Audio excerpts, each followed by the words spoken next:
Los parques y los bosques parecen lugares tranquilos, sitios a los que vamos para respirar aire fresco, caminar bajo los árboles o simplemente descansar en una banca solitaria. Pero cuando cae la noche, esos mismos lugares cambian, los senderos se vuelven más largos, las sombras más pesadas y los sonidos de la naturaleza esconden voces que no deberían estar ahí. Existen bancas que nunca se enfrían, árboles que guardan secretos con listones negros, y luces entre los pinos que no alumbran el camino, sino que lo tuercen para llevarte a otro lado. Esta noche, te invito a recorrer conmigo esas veredas prohibidas después de las 3 de la mañana, a sentarte, aunque sea en la imaginación, en esa banca que siempre está caliente, y a mirar con cuidado las luces que bailan entre los árboles. Historias basadas en testimonios reales, contadas por guardias, campistas y visitantes que juraron nunca volver, pero que dejaron sus palabras como advertencia. Apaga la luz, ajusta tus audífonos y prepárate, porque lo que escucharás a continuación puede hacerte dudar la próxima vez que decidas cruzar un parque vacío de madrugada. Dicen que este bosque no tiene medianoche, tiene una hora. A las 3 en punto deja de ser parque y se convierte en otra cosa que respira. Por eso los letreros de madera dicen no pasar después de las 3 de la mañana y por eso, cada noche, repetimos por altavoz la misma advertencia que nadie cree hasta que escuche el silbido. Yo era nuevo en el turno nocturno cuando aprendí a distinguir el silencio de los árboles del silencio del otro lado. Me asignaron la caseta norte, una caja de madera que olía a café recalentado y diésel. Torres, el veterano, me recibió con un apretón de manos y una frase que entonces sonó a chiste. Aquí las reglas no son del parque, dijo. Son del bosque. Si él decide, nos deja pasar. Si no, nos hace creer que pasamos. La rutina parecía simple. Patrullar hasta las 2:30, cerrar veredas y devolver a los últimos visitantes al estacionamiento. Esa noche de enero hacía frío de metal. En la pantalla del circuito cerrado vimos 4 puntos de luz pasando la barrera del acueducto. Jóvenes, mochilas, lamparitas nuevas. El micrófono de la caseta distorsionó mi voz. Atención, visitantes, los senderos se cierran a las 2:30 de la mañana a favor de regresar por seguridad. Los 4 puntos dudaron, se miraron entre sí como si el mapa pudiera oír su valentía y siguieron subiendo. Otra vez las pruebas de valor, resopló Torres. Vámonos por ellos. Y oídos atentos, mijo, si suena el silbido, no nombres nada. Subimos en la camioneta por el camino de terracería. El haz de los faros tallaba el polvo suspendido. A ambos lados, los oyameles crujían con ese tono hueco que parece voz. Bajamos en la bifurcación del río a las 2:47. Candado cerrado, cadena bien puesta. Entramos a pie. La oscuridad grande no era completamente negra, dejaba ver movimiento apenas, un temblor de hojas, el brillo de una piedra húmeda, la línea pálida de la vereda. «Oye», me dijo Torres. Me detuve. Entre el goteo y los insectos, había un murmullo que no venía de un punto exacto. No era viento. Era como cuando el radio se queda en una frecuencia sin voz pero con intención. Ya empezó, dijo, y caminamos más rápido. Encontramos a los muchachos en el claro del acueducto. Se iluminaban entre ellos para grabar un reto. Llevaban una chamarra roja, una gorra con visor y 2 linternas de cabeza que hacían sombras de muñeco. Les hablé con el tono que te enseñan en el curso, firme, no agresivo. Se rieron, pidieron una vuelta rápida por el camino prohibido. Torres negó con la cabeza. No hay caminos prohibidos, dijo. Hay horarios. Y el horario manda. A las 2:59, el primer silbido. 3 notas, cortas. No venía de lejos ni de cerca. Venía de todos lados, como si las ramas tuvieran boca. El de la chamarra roja volteó con una sonrisa nerviosa. El del visor dijo «¿Lo oyen?» y yo asentí sin querer hacerlo. A las 3, exactas, el aire se afiló. No es metáfora. Fue como si el bosque hubiera sacado filo a su propio borde. El sendero torció hacia una dirección que yo no recordaba. A la izquierda apareció una pendiente suave que debería estar a la derecha. El acueducto, que debía quedar atrás, se nos puso en paralelo. Las piedras parecían desplazarse 1 centímetro antes de que el pie cayera sobre ellas. Mi lámpara no parpadeó, expulsó sombras hacia adentro, como tinta recogida en el haz. «No nombres nada», repitió Torres. Seguimos en fila india. Uno de los muchachos empezó a rezar en voz baja. Otro se enfadó y dijo que era puro juego y que ya bajáramos. A cada 10 pasos, el silbido repetía sus 3 notas. Quise soplar mi silbato de guardia, y Torres me detuvo por el antebrazo. «Si contestas, te contesta», dijo. «Y no queremos conversación». Vimos la desviación del manantial. Yo sabía que allí empezaba un cerco alto de malla para resguardar un brote de oyameles. La malla no estaba.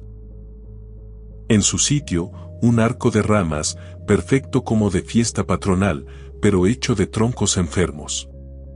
De un lado oscuro, más oscuro que la noche, llegó un olor a cemento mojado, a papel guardado mucho tiempo, a ropa fría de hospital. «Quédense aquí», ordené, adelantándome un paso para bloquear el arco.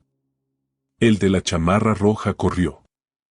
Lo hizo con ese impulso que no nace en la cabeza. Se me escapó por la izquierda.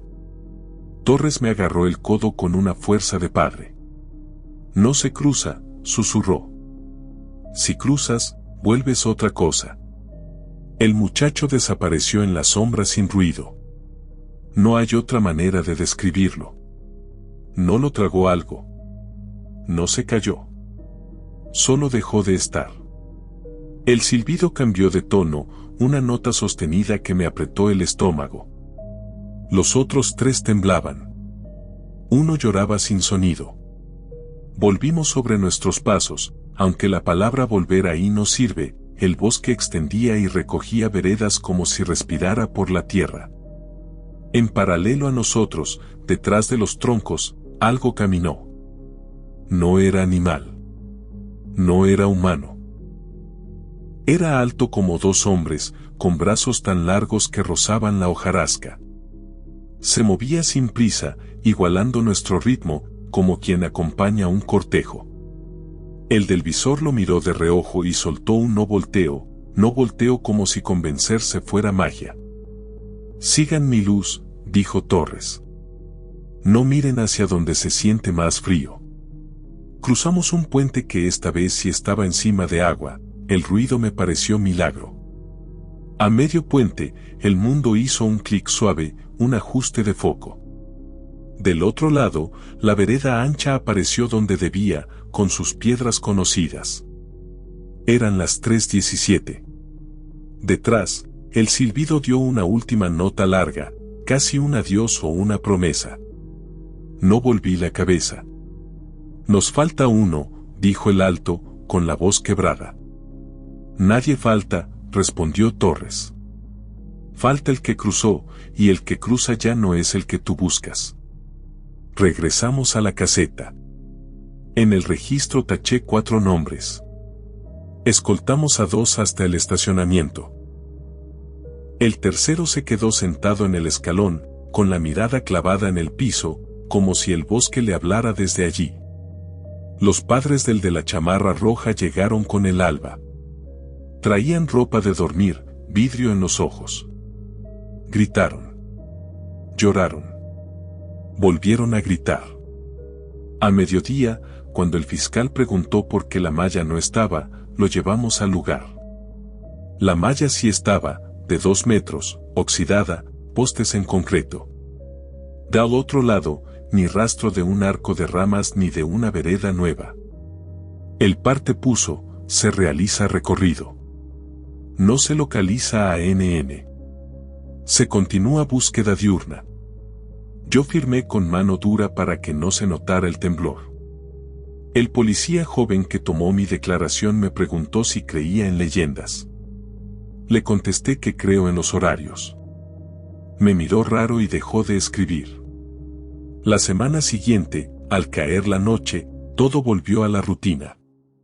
Familias posando junto a las esculturas de venados, corredores con sudaderas fluorescentes, parejas buscando un rincón sin cámaras. Pero a las 2:50 yo ya sentía el hormigueo que anuncia la otra hora. A las 2:58, aunque estuviera dentro de la caseta, sabía dónde estaba el camino, aparecía como una idea primero, un hueco en el mapa mental donde antes había monte. Al dar las 3, el hueco se hacía vereda. No siempre se abría en el mismo sitio. A veces entre piedras volcánicas cubiertas de líquenes, a veces detrás de un tronco partido por un rayo hace años. Una madrugada le apunté con los faros de la camioneta. La luz no lo tocó, se metió en él y salió opaca, como si hubiera atravesado agua sucia. Apagué el motor. El bosque sonaba a hojas pateadas por alguien que sabe a dónde va. El silbido respondió con sus 3 notas de siempre. Pedí mi cambio a turno diurno. Me lo negaron por falta de personal. Torres me invitó a un café y me dijo lo único que verdaderamente enseñan los viejos, que uno se cuida de no hacer preguntas que el bosque puede contestar. Asentí. Prometí obedecer. Y aún así, una madrugada despejada, sin viento, a las 3:02, me paré frente a la vereda y di un paso. No fue valentía. Fue cansancio del miedo. El aire bajó de golpe, como abrir un refrigerador. El olor cambió a papel viejo y piso recién trapeado. El suelo cedía apenas y se cerraba detrás de mis botas con un suspiro. No había estrellas. A la izquierda, lo que parecía un tronco se puso de pie y luego volvió a ser tronco. El silbido sonó demasiado cerca. Pensé en la chamarra roja y en la voz del padre al amanecer. No soplé mi silbato. Seguí avanzando porque detenerse ahí se siente igual que caer. No voy a detallar lo que vi. No es pudor ni heroísmo, es que lo que no tiene borde se vuelve mentira al contarse. Diré nada más que el puente, o lo que mi cuerpo reconocía como puente, apareció bajo mis pasos con la textura exacta de la madera húmeda. Crucé. El mundo hizo su clic. Eran las 3:19 cuando salí. Torres me esperaba recargado en la camioneta, los brazos cruzados. Me miró sin reproche y con esa tristeza que uno reserva para los vivos. No hablamos. Subí, me cubrí la cara con las manos y lloré sin sonidos. De vuelta en la caseta, serví café como si eso pudiera ocupar los espacios vacíos. Revisé la cadena de la barrera 3 veces. A las 4 la radio hizo un chasquido y luego silencio. El amanecer llegó puntualmente, burlón. Entraron familias, corredores, parejas. Los pájaros hicieron lo suyo, cantar como si nada. Yo sabía. Torres sabía. Y el bosque, satisfecho, se hizo el que no estaba. Desde entonces, cuando alguien me pregunta por qué cerramos los senderos a las 2:30, digo la verdad posible, por seguridad, por protocolo, por conservación. Cuando algún valiente me guiña el ojo y pide la ruta secreta, lo acompaño de regreso al estacionamiento y le cuento el caso del muchacho de la chamarra roja. Y si insiste, le pido que vuelva de día, que admire los oyameles, que respire hondo, que deje el bosque en paz cuando el reloj robe la noche. Porque hay umbrales que no se cruzan por curiosidad ni por aburrimiento. Hay umbrales que están allí para recordarnos que también somos frontera. Y que, después de las 3, el bosque no es un lugar, es alguien. Alguien que abre el paso y lo cierra cuando quiere.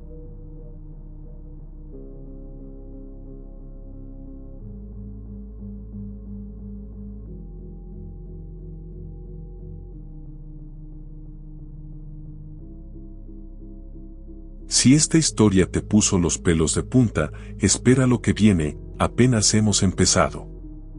No olvides suscribirte y activar la campanita para no perderte ninguna de estas narraciones paranormales. Y si te atreves, cuéntame en los comentarios si alguna vez te pasó algo parecido en un parque o un bosque de madrugada. Ahora, prepárate, porque la siguiente historia es aún más inquietante.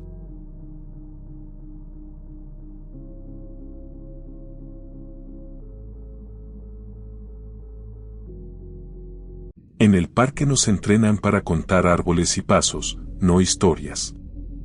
Pero hay cosas que no caben en la bitácora, y esta es una. La primera noche que me asignaron la caseta de la Curva del Venado, me dieron 2 reglas: cierra veredas a las 2:30 y, si en la radio escuchas Águila 7, no contestes.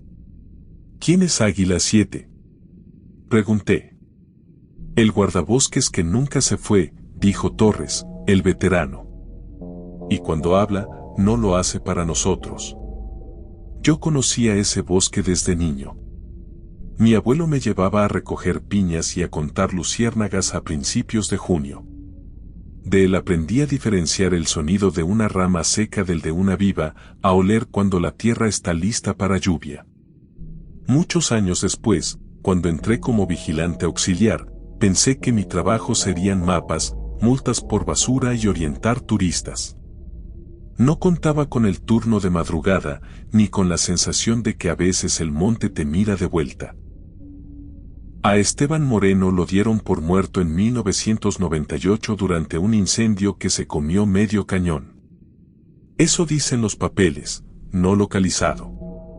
Las familias viejas cuentan otra cosa, que desde entonces se le ve en ronda, que su silbato suena cuando alguien se sale del sendero, que todavía deja marcas con gis en rocas para indicarte por dónde no. No me lo dijeron así, pero lo entendí por retazos: una foto descolorida en la torre, una chamarra verde con parche cosido a mano, un vaso de peltre olvidado con borde azul. Fue a finales de noviembre cuando escuché su clave por primera vez. A las 2:49, con el frío colándose por las rendijas, el canal 3 soltó un crujido. Luego, una voz deslavada como cinta vieja. Base, aquí Águila 7. Fuego latente en cañada seca. Olor a diésel. Torres me apagó el micrófono con una rapidez que no le conocía. Ni caso. Vámonos a revisar. Si lo dijo, algo hay. El camino a Cañada Seca es una cicatriz de terracería entre pinos. Sin luna, la ciudad al fondo parecía fogata eterna. Íbamos en silencio, salvo por el cascabeleo de las herramientas. A mitad de trayecto, nos mordió el olor a combustible y aceite de 2 tiempos. Junto al estacionamiento de visitantes nocturnos hallamos a 3 jóvenes con bocina baja y parrilla encendida. Les pedimos retirarse por la vereda marcada, sin atajos. El de chamarra roja quiso encender un cigarro, el aire se lo apagó 3 veces. Ni el aire quiere, dijo. El aire aquí sabe, respondió Torres, y movió la cabeza hacia un letrero: no dejar veredas. Al avanzar, vi marcas de gis en 2 piedras, 3 líneas inclinadas y una cruz. No eran nuestras. Toqué el trazo, fresco.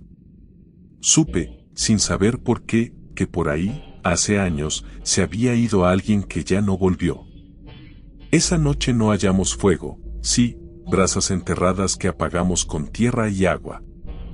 Al volver, el canal 3 quedó mudo, como si se hubiera tragado su propio eco.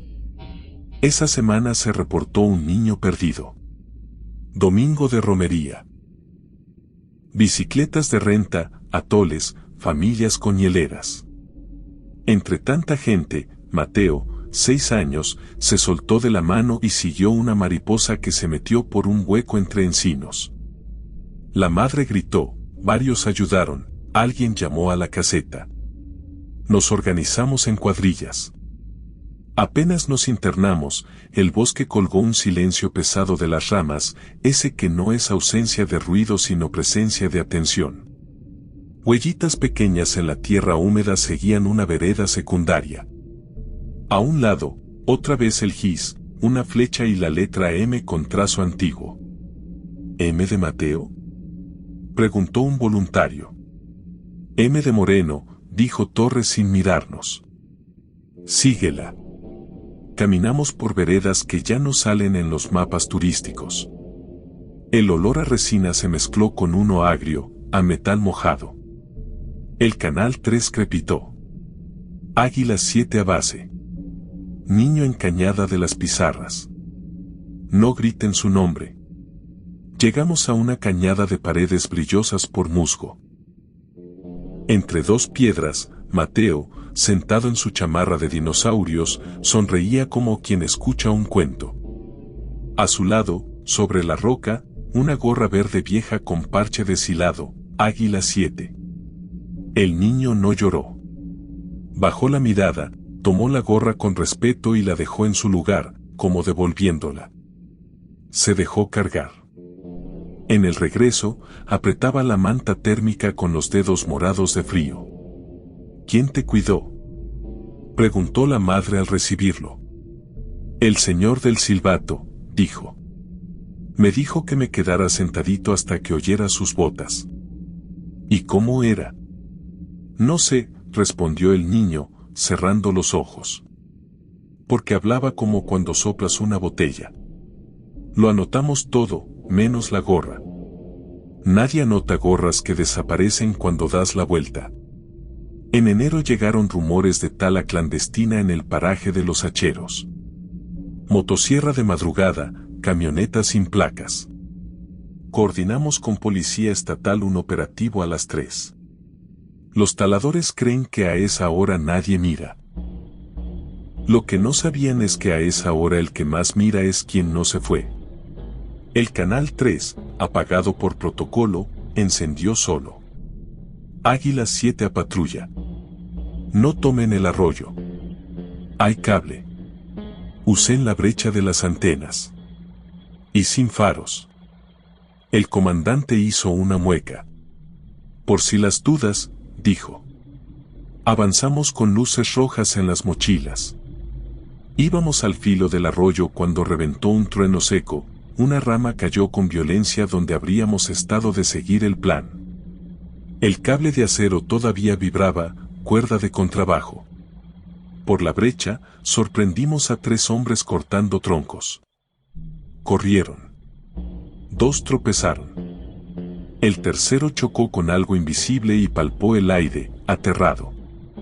¿Qué hay?, le gritaron. Un señor de verde, dijo. Con un silbato viejo. Nomás me miró. Y no pude pasar. Tenía 18, la cara con acné y los ojos llenos de susto. Lo entregamos. El informe habló de probable cable de seguridad. Nadie mencionó la mirada. Esa noche, al cerrar, alguien dejó un termo de café en la base de la torre.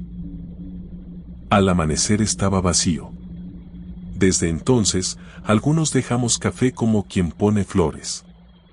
Otros solo dicen gracias mirando al monte cuando el turno acaba. Yo empecé a escuchar cosas que antes se me escapaban, un golpe metálico lejos en noche sin viento, pasos sobre grava en la vereda de la Cruz Colorada cuando ya cerramos, un silbido de 3 notas que corta la niebla. También empecé a registrar coincidencias, un puente peatonal que cerramos por revisión minutos antes de que el arroyo creciera de golpe, una tormenta que nos agarró a todos bajo techo porque, sin razón aparente, alguien nos mandó a la caseta a revisar las linternas. Nadie lo discutió. Luego cayó el aguacero con piedras. Una madrugada clara subí a la torre con termo y linterna. En la cabina había un mapa viejo con círculos de lápiz y una libreta empastada en cuero. La abrí, fechas de 1997 y 1998, reportes escuetos. Campistas hacen fogata junto a roca de cal, camioneta sin placas da vuelta por brecha cerrada, señal rara en canal 3, revisar antena. Al final, una anotación a lápiz firme, vino enfermo en Curva del Venado.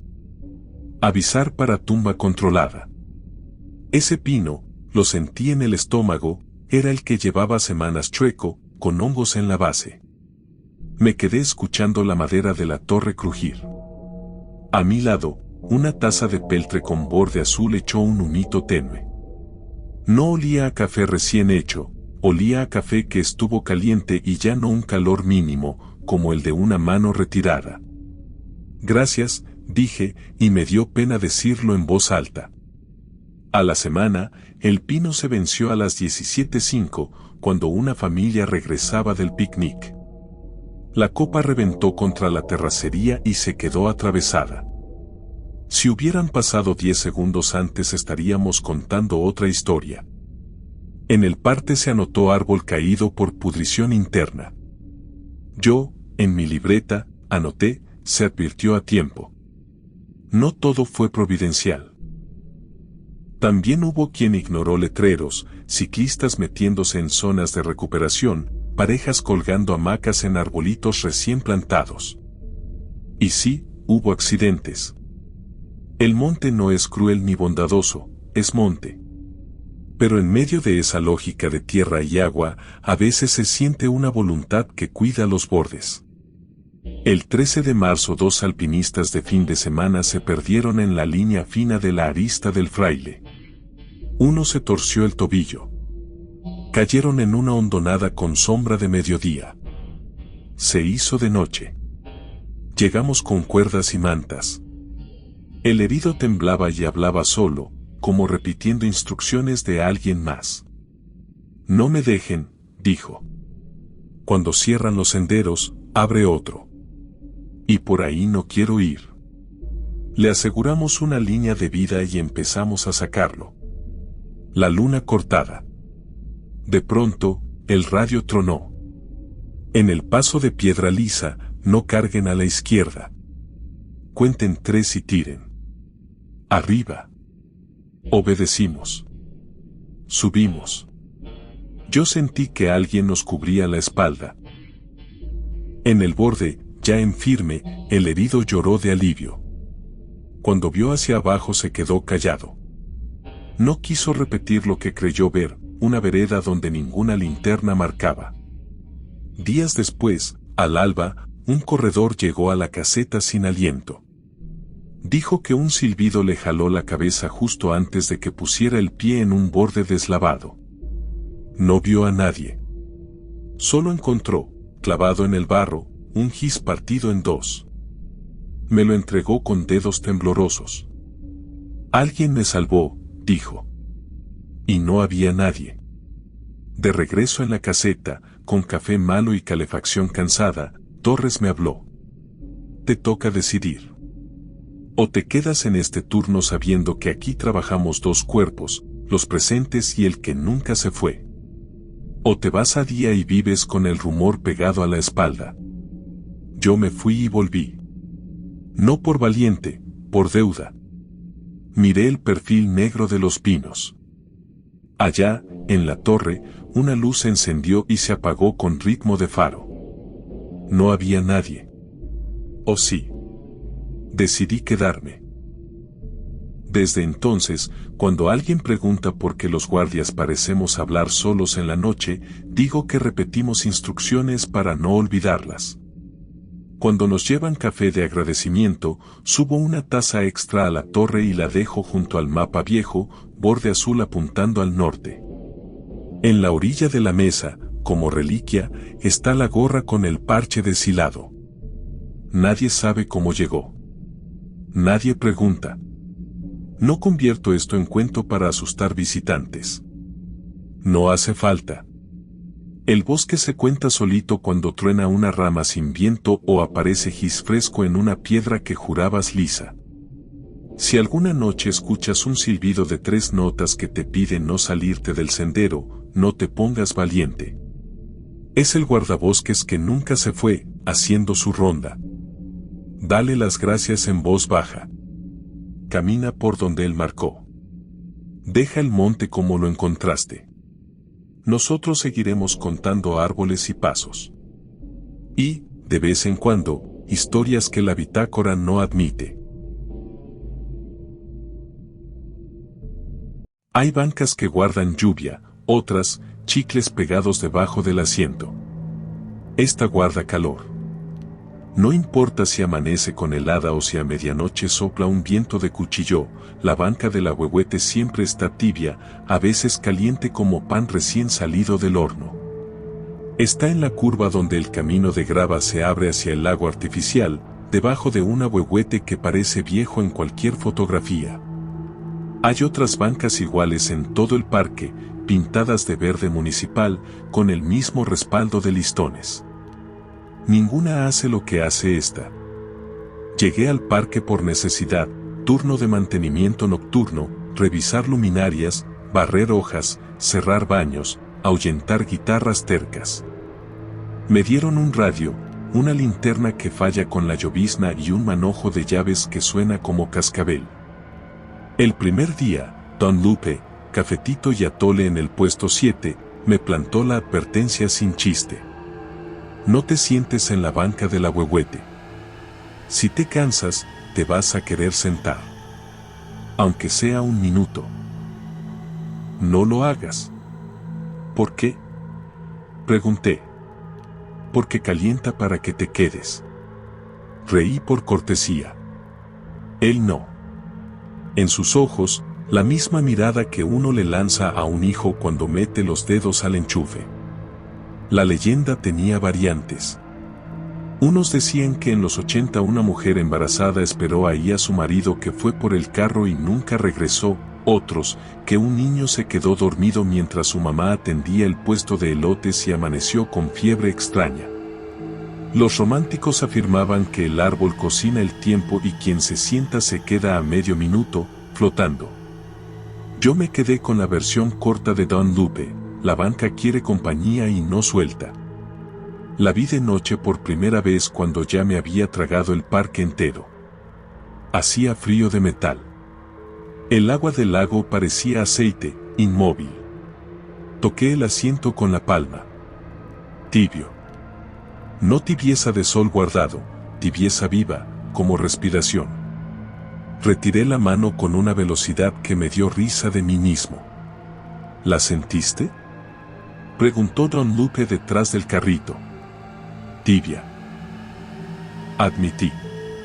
Seguro pasa un ducto abajo, de alguna instalación vieja. Te vas a decir muchas cosas para creer que no te llama, dijo, sirviéndome café. ¿Quieres? Acepté y seguí la ronda. A medianoche, una pareja se acomodó en la banca. Ella apenas tocó el asiento, soltó una risita nerviosa y se levantó. ¡Ay, está caliente! Él se sentó con gesto de macho que no cree en cuentos y tardó en despegarse, con la mano aún apoyada como quien se despide de un animal manso. Me acerqué y solté la mentira oficial, respaldo flojo, por su seguridad. Se fueron. En mi palma quedó la marca roja de listones, igual que cuando agarras una taza hirviendo. Dormí mal. Sentí que alguien se sentaba en los pies de mi cama y se levantaba antes de que abriera los ojos. No tengo gato ni vivo con nadie. Al despertar, la sábana estaba tibia solo en un rectángulo del tamaño de una banca. Pusimos un letrero, asiento en reparación. Nadie discute con plástico. Aún así, la banca seguía caliente. El güero llevó un termómetro infrarrojo de sus parrilladas, marcó 31 grados a las 2 de la mañana. La grava del suelo, 12, el respaldo, 17, el asiento, 31, luego 33, luego 36. Igual por abajo pasa algo, dijo. Un cable, un respiradero, ratas. Dimos la vuelta al ahuehuete con linternas. Raíces gruesas, tierra húmeda, hojas. Nada de ductos ni planchas. Escarbamos en los bordes hasta que nos regañaron por maltratar el arbolado. Nada. La señora de los globos juraba que a primera hora se ve un mito salir del asiento. El señor de los botes decía que, al barrer debajo, escuchaba un suspiro, igualito al de los bebés cuando se acomodan. Don Lupe, siempre igual, calienta para que te quedes. Un viernes llegó una reportera con camarógrafo a buscar nota de color. Se reía del letrero hasta que puso la mano y se cayó. Se llamaba Valeria. Me preguntó algo que me prendió una alarma que no supe nombrar.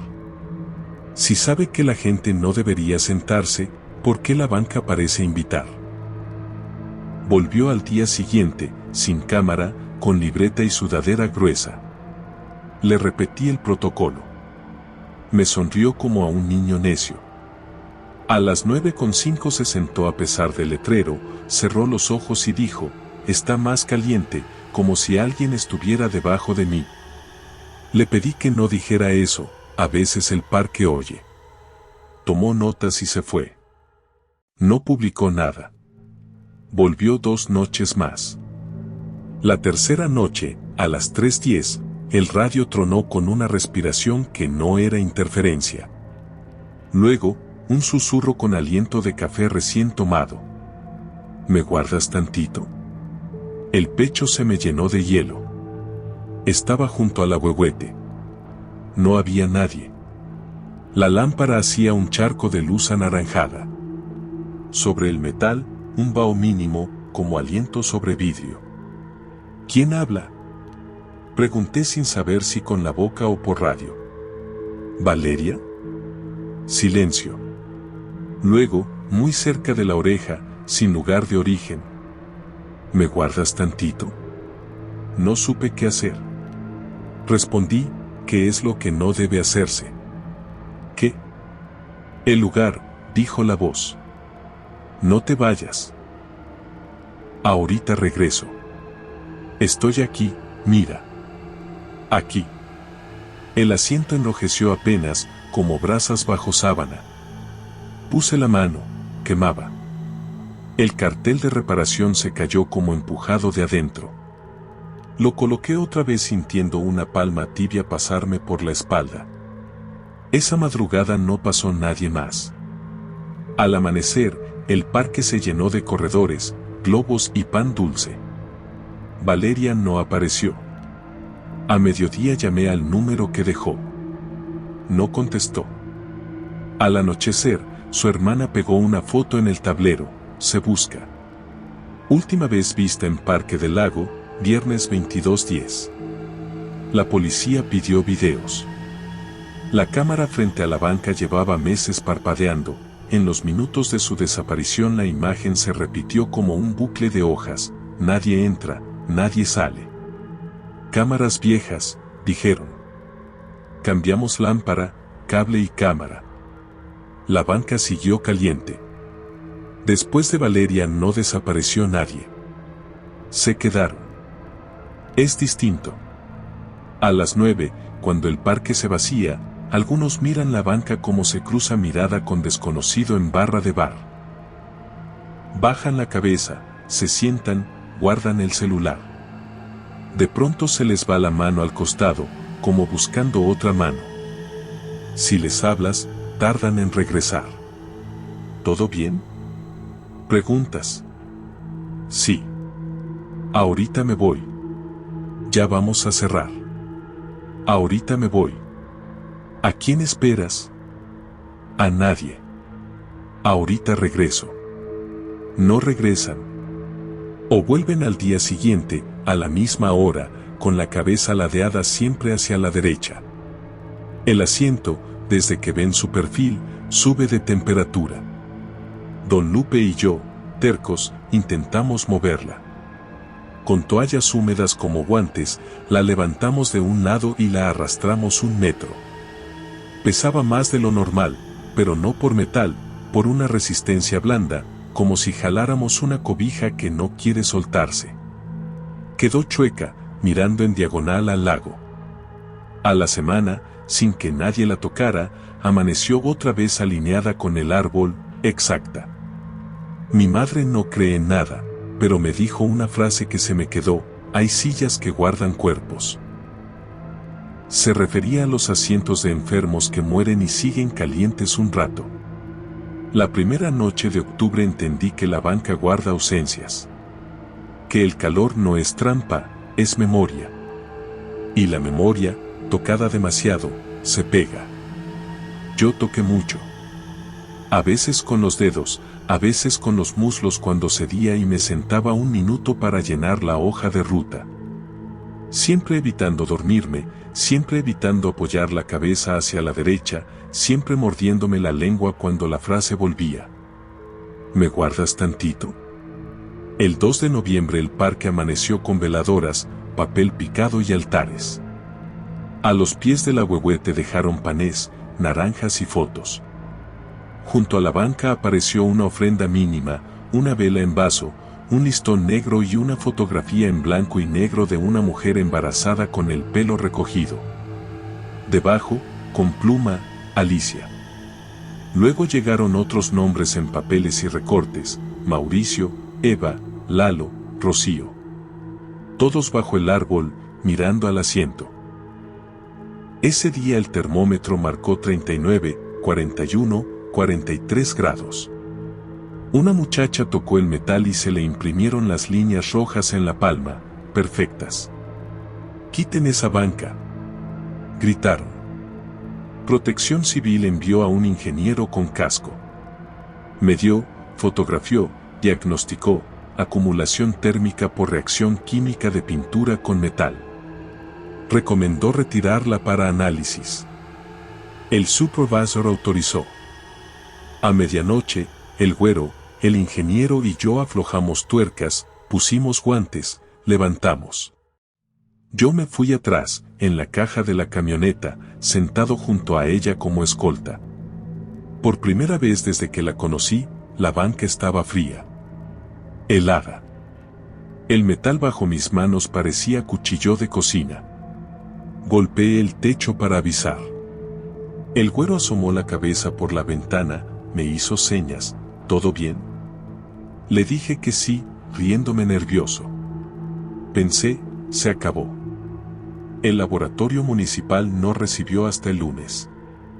La dejamos en la bodega del parque, con cadena y 2 candados. Me fui a casa. Dormí como piedra. Al despertar, el colchón tenía un rectángulo tibio en los pies. La silla de la mesa, tibia. La tapa del excusado, tibia. El sofá, tibio. El piso, tibio. Como si el calor hubiera salido de la banca y se estuviera repartiendo por los objetos que yo toco. Regresé. Abrí la bodega. Olía a cabello mojado y a perfume antiguo. La banca seguía helada, pero el candado cayó solo, como si alguien lo hubiera abierto antes. Pegué la mano al listón. Frío absoluto. Entonces una mano cálida, real, me agarró los dedos por debajo y los apretó suave, con urgencia de quien vuelve de comprar pan y no quiere perder el sitio. ¿Me guardas tantito?, dijo la voz en mi oído derecho. No volteé. Entendí que si miraba iba a ver la mujer de la foto, o a Valeria, o a todas las ausencias apiladas como sillas. Respondí, por primera vez, sin la boca. No. La mano soltó. El aire se contrajo. El metal se calentó bajo mi palma con rapidez peligrosa, lo retiré, sacudiéndolo en el aire. Cerré la bodega con 3 candados. Llamé al supervisor, lista para entrega. Llamé al ingeniero, no está disponible, dijo una voz. Me quedé mirando la marca nueva, más profunda, de listones en la piel. Al día siguiente, el hoyo de concreto donde estuvo la banca amaneció húmedo. El ahuehuete dejó caer una rama que dibujó sobre el piso la silueta de alguien sentado. La gente dijo que raro y siguió corriendo. Don Lupe me sirvió café doble. ¿La mandaron?, preguntó. Sí. ¿Y ya? Ya no está aquí. Eso no quiere decir que ya no esté. Asentí como quien dice amén. En casa, probé superficies, cama, silla, mesa. Frías. Lloré por Valeria, por Alicia, por los nombres que se pegan a un asiento porque ya no encontraron otro lugar. Me dormí. A las 3:10 me despertó un calor en la pantorrilla, leve al principio, creciente después, hasta obligarme a mover la pierna. Al pie de mi cama se marcaba una hendidura exacta, tibia, como la de un cuerpo sentado. El aire olía a cabello mojado. Y la voz, en el oído derecho, sin radio, sin parque. ¿Me guardas tantito? No he contestado. Pedí cambio de turno y, aunque ya no voy a la Huehuete, paso frente a bancas en plazas, hospitales, paradas de camión y a veces apoyo la palma medio segundo. La mayoría están frías. Una que otra guarda sol. Y hay raras, poquísimas, que queman. Cuando eso pasa, levanto la mano y sigo caminando con los puños cerrados, repitiendo el consejo de Don Lupe como oración. No te sientes en la banca de la Huehuete. Si te llama, no contestes. Si te pide que le guardes tantito, dile que no, y si no puedes decir que no, entonces no te levantes nunca. Porque hay asientos que guardan ausencias y hay ausencias que se sientan donde pueden. Y cuando se acomodan, calientan. Y calientan para que te quedes. No eran estrellas ni luciérnagas. Las luces estaban a la altura de la cara, flotando entre tronco y tronco como si alguien caminara delante con faroles de feria. Pero nadie iba delante. Lo sé porque esa noche iba yo, solo, con el radio colgado y la linterna en modo ahorro, siguiendo un sendero que conozco desde niño y que, sin embargo, se me hizo nuevo. Las luces verdes guiaban como invitando a cortar camino y, a cada paso, la vereda parecía enderezarse hacia ellas. Te dabas cuenta tarde de que el bosque te estaba acomodando los pies hacia donde él quería. Me llamo Julián y trabajo el turno nocturno en el parque. Ya me habrás escuchado si sigues este canal, soy el que repite que cerrar a las 2:30 no es capricho. Aquella noche de miércoles sin luna, entre la pista de bicicletas y los pinos altos, reportaron a una chica extraviada, Camila, 20 años, sudadera gris. Sus amigas dijeron que se adelantó tantito para grabar las luces. No siguió por la vereda. Dijo una, mordiéndose el labio. Se metió por ahí. Había lucecitas, pero no eran de celular. Lucecitas pesa distinto en un parque de pinos. Puede ser un dron, un reflejo, un láser o lo otro. Yo no quería creer en lo otro. Llamé a Torres, sí, el mismo de siempre, y armamos 2 binomios. Él cubrió el cruce, yo me interné por el camino viejo del canal, donde a estas horas los troncos parecen columnas de iglesia en ruinas. A los 5 minutos de marcha lenta las vi, 3 puntos verdes, casi translúcidos, a la altura de mi frente. Se movían despacio, como si respiraran. Apagué la linterna por instinto y el mundo se apretó. Las luces no se extinguieron, se volvieron más nítidas, abriéndose y cerrándose como párpados. Base, tengo visual de luces, dije, odiando escucharme decirlo. No las sigas, contestó Torres. Rodea. Y si te hablan, no respondas. La primera vez que las escuchas te sientes idiota si lo cuentas después, el sonido no viene de las luces sino del espacio que ocupan. No es zumbido ni campanilla. Es un murmullo de líquido en tubería vieja, un rumor de vidrio tallado con paño. No tuve que avanzar hacia ellas, avanzaron hacia mí. Retrocedí y el suelo me engañó, pisé firme y el firme se movió medio centímetro, lo suficiente para pensar que tropezaste por tu culpa y no por la del bosque. Camila, llamé con la voz controlada. Si me escuchas, responde con palmadas. Las luces se abrieron como sonrisa. Olió a pasto recién cortado y a pila de reloj.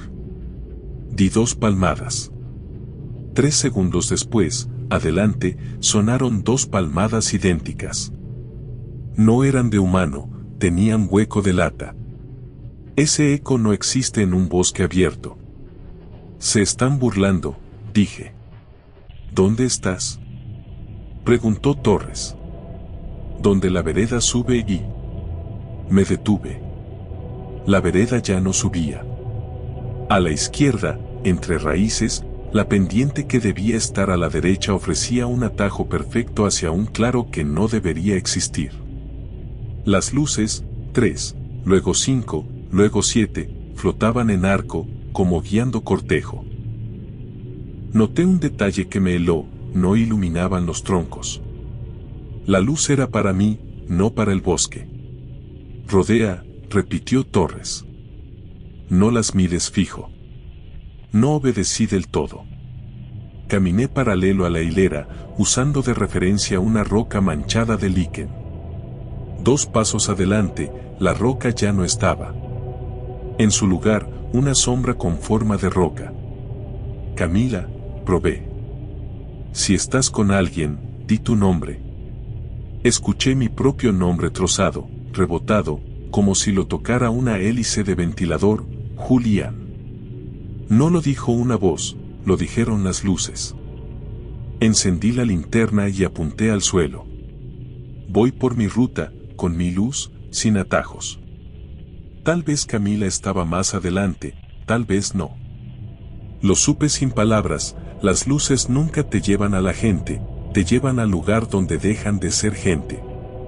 Caminé hacia la derecha, por una curva larga que olía a resina vieja.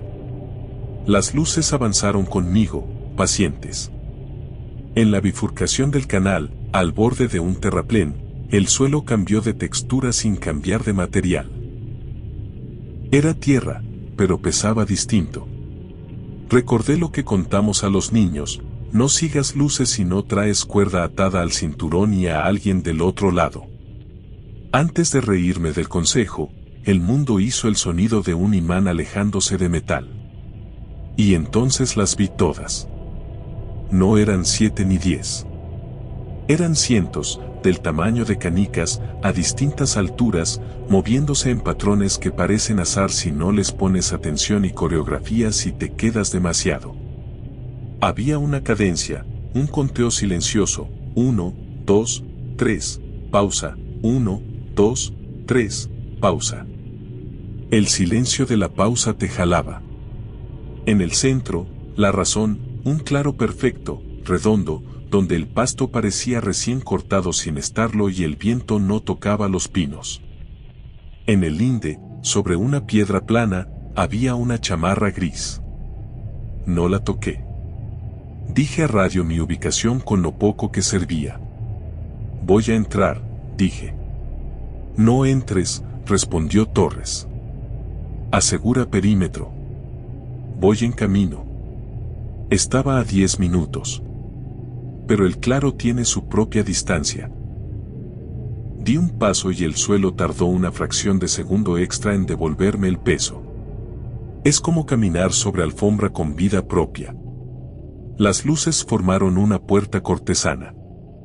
Después de tantas noches entre pinos, hay olores que te avisan: cuando huele a pila de reloj y a agua estancada, no es lluvia.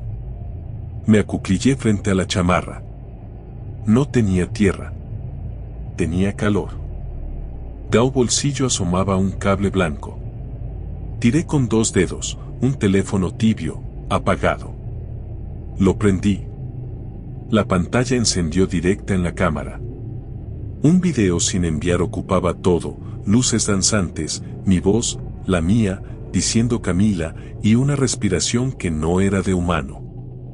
En el minuto 1:12, una figura pasó atrás como un árbol que decide caminar y luego finge que no. Puse el teléfono en modo avión.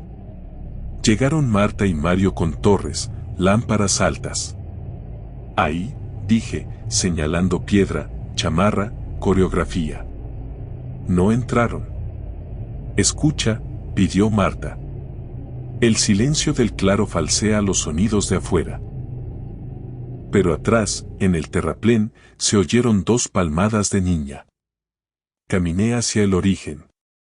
Las luces abrirían paso donde yo quisiera si no supiera dónde quiero. Recordé otra regla no escrita: si algo te guía y se lleva tu hambre, es malo. 3 pasos y el suelo corrigió su peso. Recuperé mundo, piedra como piedra, tierra como tierra. Torres me tocó el hombro desde una dirección que el mapa no contempla. No vuelvas a dejar que te hablen, dijo, sin regaño. Vimos el video, risas breves, luces en coreografía, mi voz que no era yo, el momento en que Camila dice ahí está y apunta fuera de cuadro, y detrás una sombra que se pone de pie como cuando los niños juegan a esconderse y de pronto ya no es juego. Detalle preciso, un reloj en una muñeca da 4 vueltas completas en un segundo. El claro no come gente, dijo Torres, apagando. Come minutos. Buscamos hasta el amanecer. A veces, lejos, la coreografía volvía a encenderse.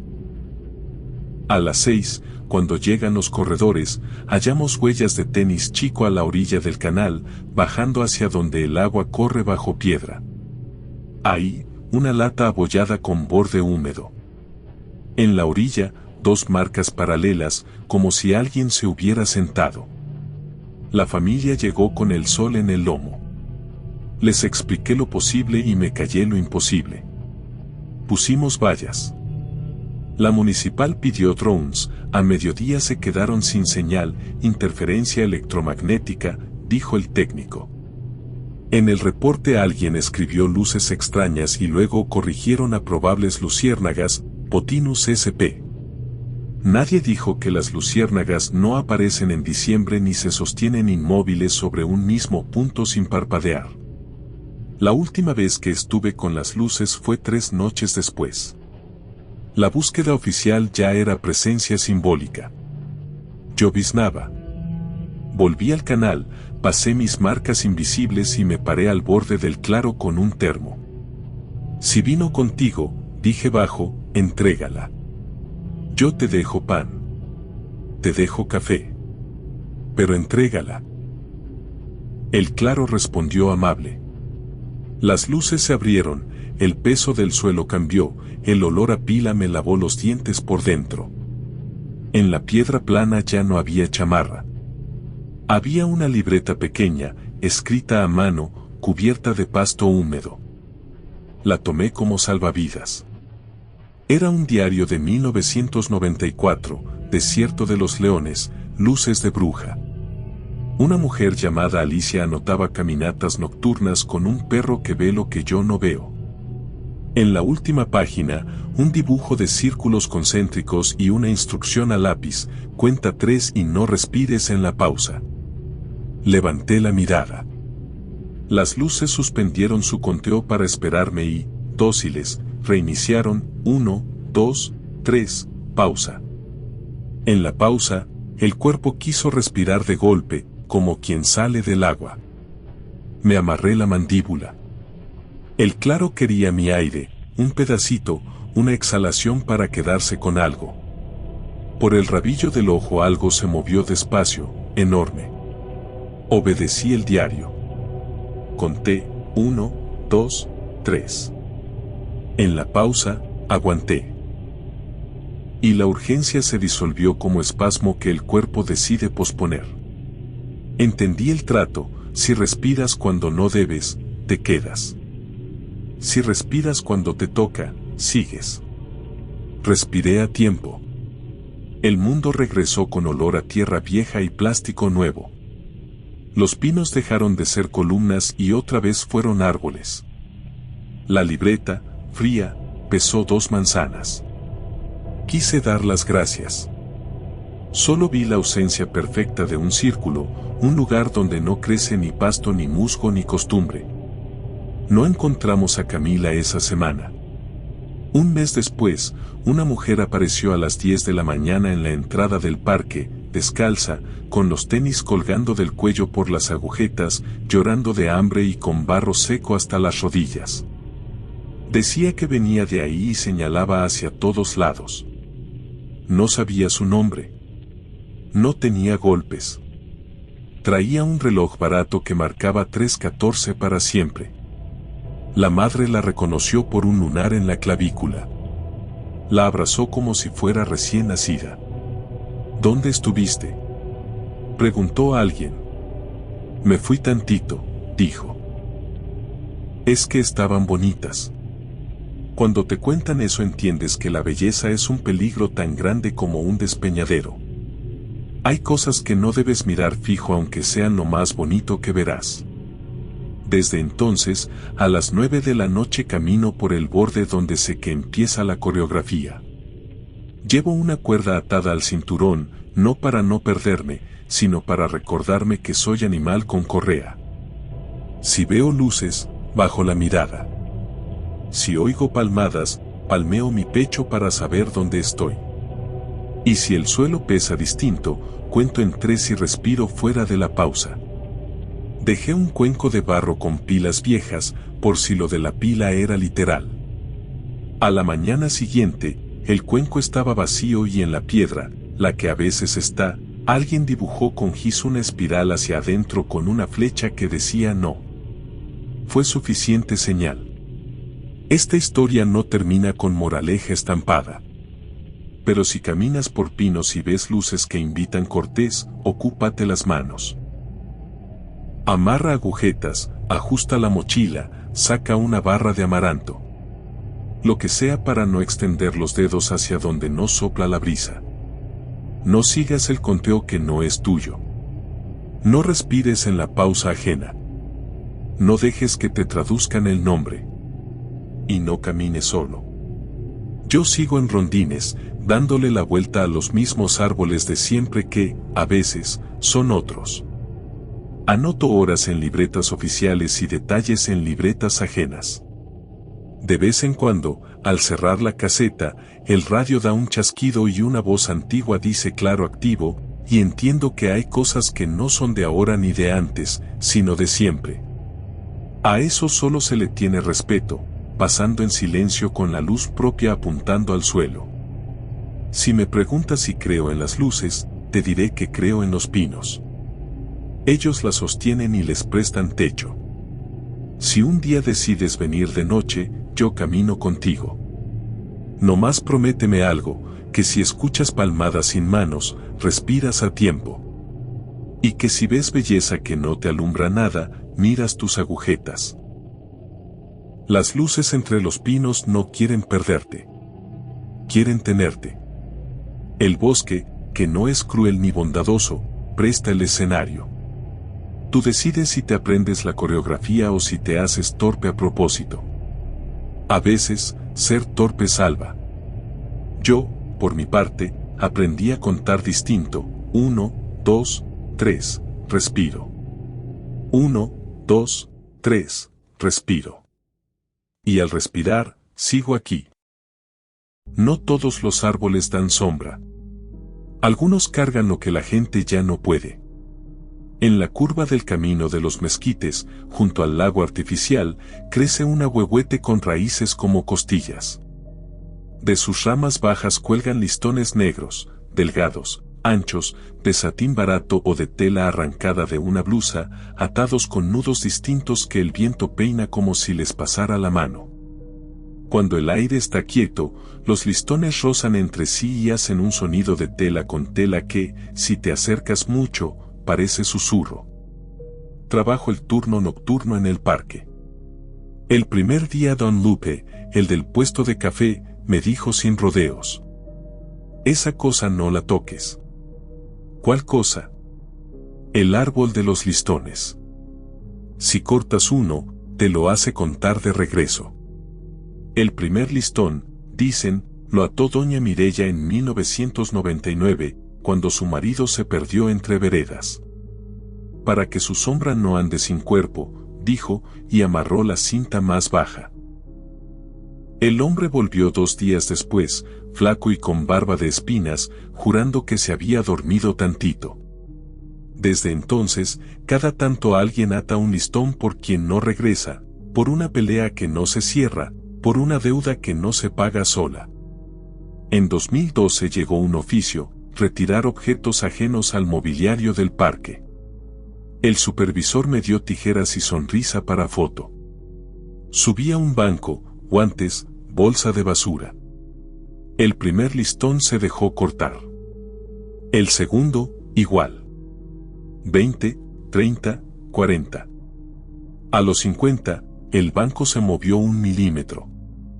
A los 60 y tantos, el radio, apagado, emitió un soplido, como botella soplada. A los 70, algo frío me tocó la nuca. Me bajé. Base, corto por lluvia, mentí. No estaba lloviendo. Esa noche, en la caseta, extendimos los listones sobre la mesa. Torres, el veterano, los miró como animales dormidos. «Devuélvelos», dijo, sirviendo café.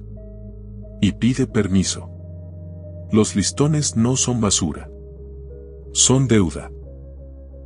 A la mañana siguiente regresé a atarlos uno por uno, torpe, como devolviendo algo robado. El árbol no habló, pero el roce de tela con tela sonó distinto, como un suspiro. Desde entonces lo visito cada madrugada. Lo puse en mi hoja de ruta, 05, árbol. Aprendí a leerlo, listones nuevos que huelen a colonia o a humo de vela, listones cansados, casi grises, nombres bordados a mano, fechas, iniciales, nudos firmes que son promesa, nudos flojos que son pleito, dos nudos juntos que son dos voces de la misma historia. La primera vez que el árbol me ayudó fue un domingo. Reportaron a una niña perdida junto al vivero, moñitos rosas, sandalias con unicornio. Me tocó rodear por la línea de pinos jóvenes. Pasé frente al ahuehuete.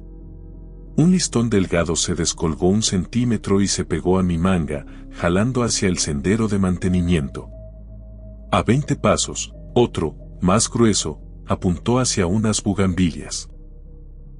Detrás, la niña, sentada, con los pies en alto para no tocar tierra, como si alguien le hubiera dicho quédate así. La tomé en brazos. Cuando la madre la apretó hasta doblarla, el aire del árbol se soltó en un suspiro largo, como si 1000 bocas pequeñas exhalaran al mismo tiempo. El listón delgado volvió a su lugar. No lo puse en el informe. Tampoco conté lo de junio, cuando unos patinadores colgaron listones fluorescentes y el viento, sin viento, les empujó las tablas hacia la bajada más empinada, tumbando a 3.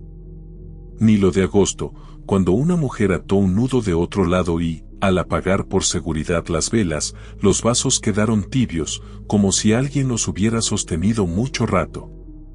Una madrugada sin viento el radio encendió solo, volumen bajo, y una voz cansada dijo, no deshagas lo que ata el monte. No sonó amenaza, sonó regla. Torres la oyó conmigo. Apagó el aparato como quien baja una canción vieja. Ya oíste, dijo. Luego vinieron los arquitectos. Render brillante, cascos blancos, palabras como dignificar. El plan, quitar listones, poner bancas nuevas, lámparas cálidas, piso de piedra. El árbol recuperará su dignidad botánica, dijeron. Subieron a Martínez, nuevo, ojos urgentes, en una canasta elevadora. Primer tijerazo, nada. Segundo, viento metido en botella. Tercero, trueno seco. El motor de la canasta tartamudeó. Al cuarto, alguien gritó que cortaran el grande, un moño de terciopelo fúnebre. Martínez clavó las tijeras. La cinta no cedió. Se estiró como goma y le envolvió el antebrazo. Cuando bajaron la canasta de golpe, el listón siguió largo, hundiéndose en el tronco como cuerda tragada por un ojo de aguja. El olor cambió, caucho quemado, veladora. Le desenredamos la tela de carne. En la piel le quedaron 5 marcas, no de cinta, sino de dedos. Dedos estrechos, pálidos, señalando hacia adentro del brazo, no hacia afuera. Paramos la poda. Los cascos se ofendieron. Los jardineros guardaron tijeras como cuchillos después de pleito. El render se olvidó. Yo me quedé con un nudo.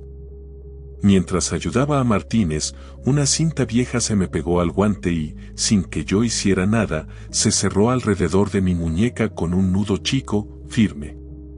Intenté quitarlo. No se dejó. Me quité el guante, la cinta siguió en mi piel. Compré un reloj ancho para cubrirla. A las 3:13 sentí calor, humano, justo en el nudo, como si alguien me apretara la mano un segundo. Pregunté en voz baja. ¿Qué quieres? Los listones rozaron entre sí. Fue respuesta suficiente, acuérdate. Desde entonces leo mejor. Los nudos hablan, promesa, pleito, hora, lugar. Los que tienen nudito secundario junto al principal dicen me fui /diagonal no me dejes. Los que huelen a colonia vieja te piden que pases revista. Suena ridículo hasta que dejas de tener coincidencias y empiezas a tener camino. En noviembre se perdió un señor en silla de ruedas. Sus hijos se distrajeron, la silla se soltó por una vereda falsa. Nadie vio a dónde. De noche hicimos barrido. Pasé frente al árbol. 2 listones enredados dibujaban una M. Marcos, se llamaba el viejo. Seguí la dirección que insinuaban. A orilla de una cañada, atascada en barro, estaba la silla. A 2 metros, él, sentado en una piedra, mirando el agua negra como quien ve un televisor apagado. Regresó en silencio. El nudo de mi muñeca se aflojó 1 milímetro, como si alguien hubiera suspirado dentro de él. No todo es rescate. Un padre ató un moño perfecto, de tela cara, y se limpió las manos como quien suelta algo sucio. A la semana regresó a dejar flores y otra cinta pequeña. Dijo gracias al tronco. No pregunto. El árbol no pide cuentos. Es depósito. Nos autorizaron un letrero discreto, respeta este árbol. No explica. No hace falta. Aún así, de vez en cuando alguien arranca una cinta por higiene. Siempre pasa algo después. Se pierden llaves, se cortan con papel, se caen sin razón. Coincidencias, dirás. El parque cobra con monedas chicas. Hay noches en que escucho tela con tela en casa y me sorprendo tocándome el nudo con el pulgar, como quien se asegura de que la puerta está cerrada. No sé cuándo me soltará. Tal vez cuando entregue completa la deuda. Tal vez nunca. A las 3:13, a veces, el nudo se calienta y siento que una mano invisible me aprieta para cruzar la calle. Digo ando aquí en voz mínima. El árbol responde con su lengua de tela. Otras veces, nada, y me convenzo de que me inventé media vida. Luego encuentro un listón nuevo con nombre que apunta al sendero de mantenimiento y, por esa vuelta, termino hallando a alguien que creía caminar solo. Hubo una noche que me convenció para siempre. Vino una tormenta sin aviso, de esas que caen a plomo y dejan el parque sin sonido, como si la lluvia apagara los insectos.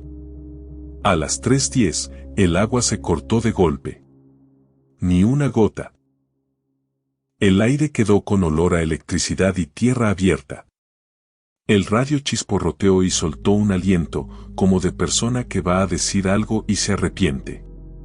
Caminé hasta el árbol con la lámpara baja. Los listones no goteaban. Brillaban.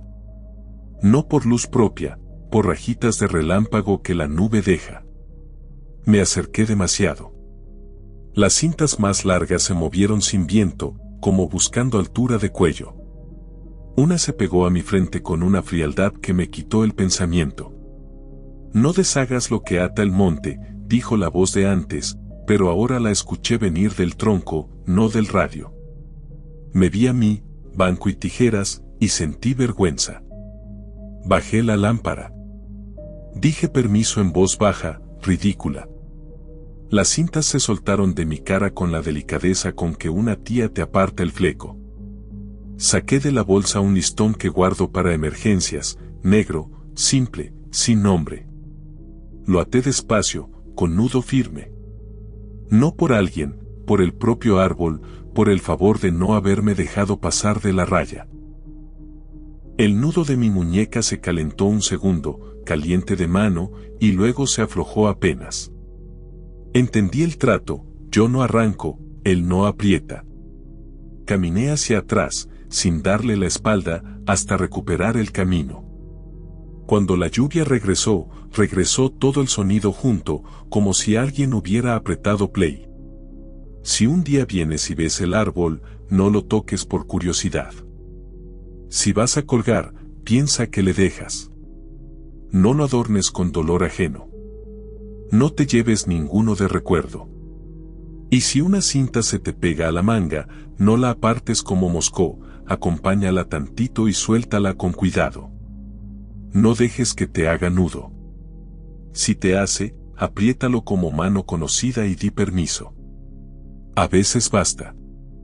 Esta historia no termina con susto en primer plano. Termina con un guardia, yo, que mira un árbol 2 veces por noche y cuenta sus listones como quien cuenta respiraciones para no llorar. Con doña Mireya que a veces sube con pan y café y se queda un rato, callada, tocando la tela como se acaricia la ropa que dejó un esposo en el respaldo de una silla. Con Martínez que vuelve, manga larga, a dejar una flor amarilla y pedir perdón con los ojos. Con la niña de los moñitos que ahora corre por la pista y levanta la mano cuando me ve, como saludo. Si te roba el nombre, no pelees. Si te pide que cuelgues, piensa 2 veces. Si decides amarrar, haz nudo firme y vete, de preferencia antes de las 3. No porque el árbol cambie, porque a esa hora cambiamos nosotros. Yo seguiré contando árboles y pasos. A este lo cuento 2 veces. Le dejo agua cuando voy, café cuando vuelvo. Y, de vez en cuando, una cinta no negra, blanca, delgada, que no pesa. Para recordar que hay cosas que, bien atadas, se sueltan solas. Y que lo que el monte ata, mejor no lo desate uno.